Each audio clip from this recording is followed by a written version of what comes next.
Hi, Joy. Paano ba maghanap ng seryosong afam? Baka naman may mga friends, husband mo. Hiniwalayan kasi ako ng Germany BF ko kasi may family pala yun. Kaya, yun yung sinasabi ko sa inyo, guys. Kung kayo, mga afam hunter kayo, dapat kailangan ninyong kilalanin muna, do research about that guy, bago ninyo siya anuhin, yung parang bago nyo siya seryosohin. Kasi hindi lang mga ano ngayon yung nanluloko, pati na sila din nanluloko na din yung ibang lahi.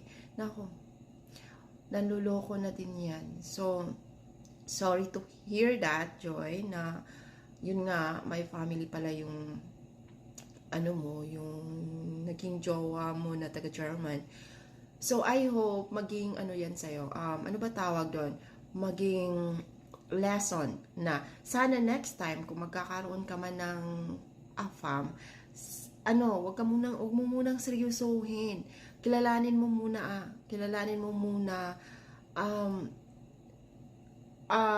alamin mo muna kung ano yung background niya, kung ano yung ugali niya, kung may pamilya ba o wala, kung maluloko ba o hindi. Hindi mo naman yan agad-agad malalaman, pero kapag mag-message or nagchat-chat kayo ng AFAM, mga sisi, don't focus sa isa.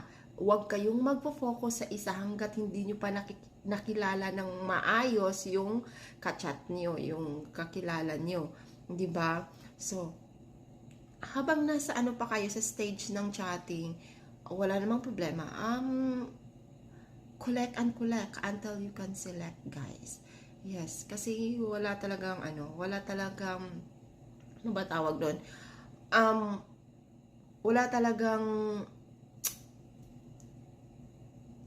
sigurado. Wala talagang sigurado. Kapag nag-I love you na siya sa'yo, it means yun na. Sigurado na yun. Hindi.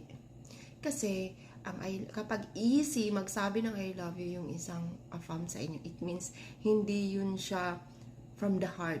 Ano lang yun, para lang, kasi iba na yung mga ibang lahi ngayon eh. Alam na nila kung paano kukunin ang loob ng mga Pilipina, kukunin ang loob ng ibang babae sa Pilipinas, di ba? So, simpleng I love you, kinikilig na agad tayo.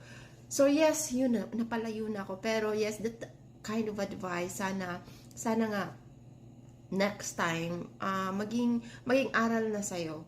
Kasi, mahirap kapag